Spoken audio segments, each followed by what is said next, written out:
النهارده عملت الحمام اللي هو كداب. لا مش كداب، مين قال عليه كداب؟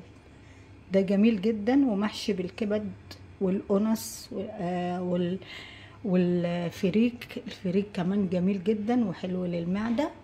اتمنى يعجبكم الفيديو ده، ولو عجبكم ما تنسونيش في المشاهدة والمتابعة عشان يوصلكم مني كل جديد. ويلا بينا نقول بسم الله ونصلي على سيدنا رسول الله. صباح الخير او مساء الخير على احلى متابعين. اهلا بكم في قناتي، قناة ماما سوسو. كتير سألوني بتحشي الوراك المخلية ازاي. تعالوا اقول لكم بقى بحشيها ازاي وبجيبها منين. انا بجيبها من فتح الله. فتح الله بيديها لك حلوة مخلية ونجيفة وكويسة عن الفرارجي.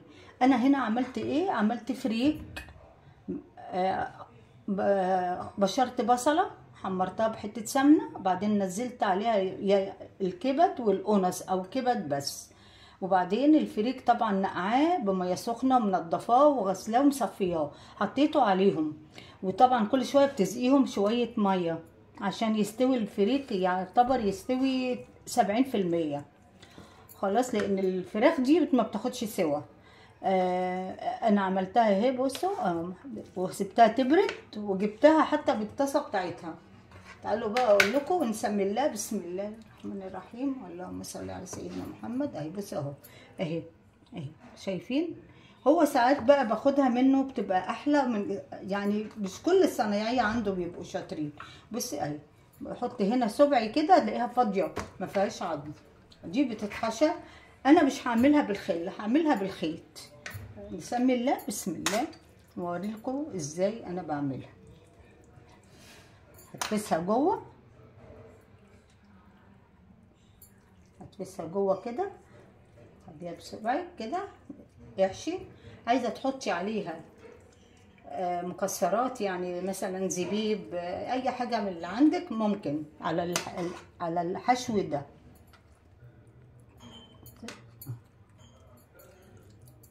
هوريكم واحده واتنين بس عشان الفيديو ما يطولش عليكم.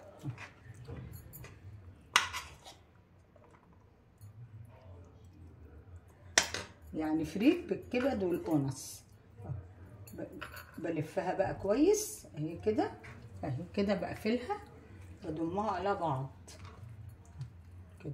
المهم ايه؟ مفيش حاجه تطلع منها، والف الخيط عليها واوريها لكم.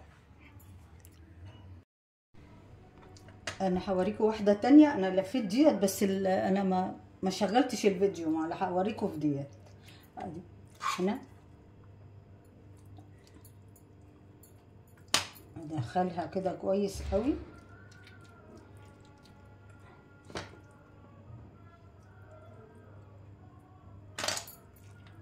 جوه.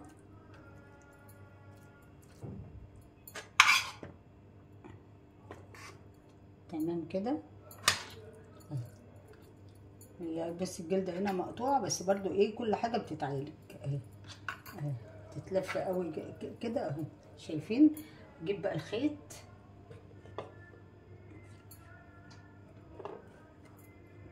هوريها لكم. الف.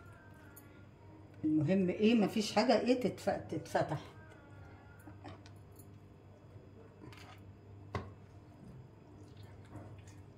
لما اجي هنا بقى بقفلها اكتر اهي، احطها قدامي كده.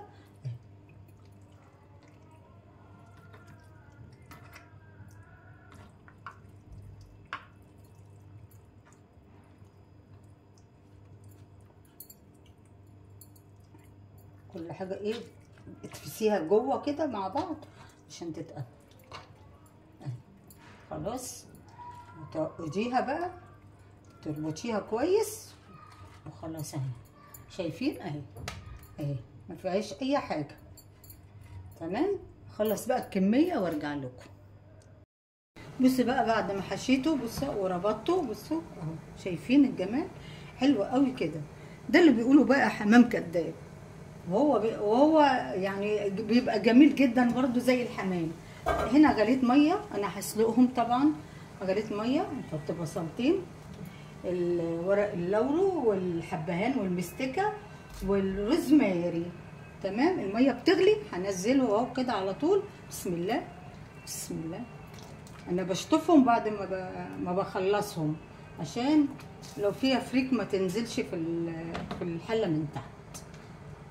تمام. خلاص كده انزل الكميه كلها وارجع لكم تاني. خلاص هنا بص استوت اهي. طلعتها من على البوتاجاز من الشوربه بتاعتها. هنا هدهنها. هنا صلصه معلبه يعني صلصه وملح وفلفل اسود مستردة. ما عندكيش مستردة ممكن كركم اصفر. خلاص كده. طبعا هنزل هنا شويه مستردة. خلاص. كاتشب لو ما فيهاش اجيب باكو. عندي باكو يعني هي شكلها فيها بس عايز اللي يقعد يخبطها.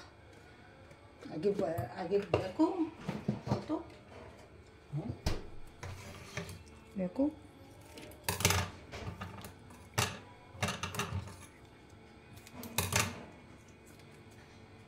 خلاص كده. يبقى ملح فلفل اسود مستردة صلصة كاتشب معلقة زيت عشان تلمعها.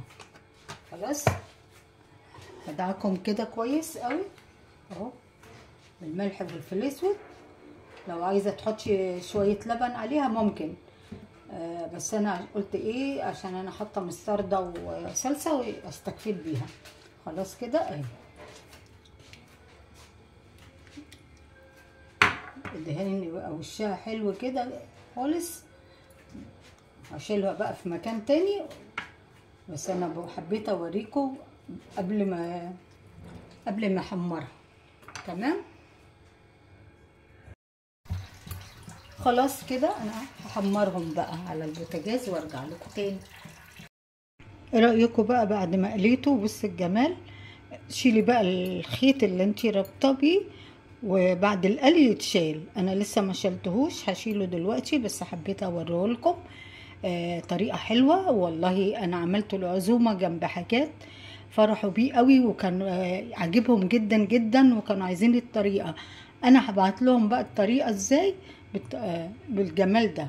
شايفين الجمال؟ حلو جدا ومش مكلف زي الحمام نفسه. يعني انت بتجيبي الكيلو بيقطع بحق نص كيلو من يعني بفردة حمام زي ما بيقولوا.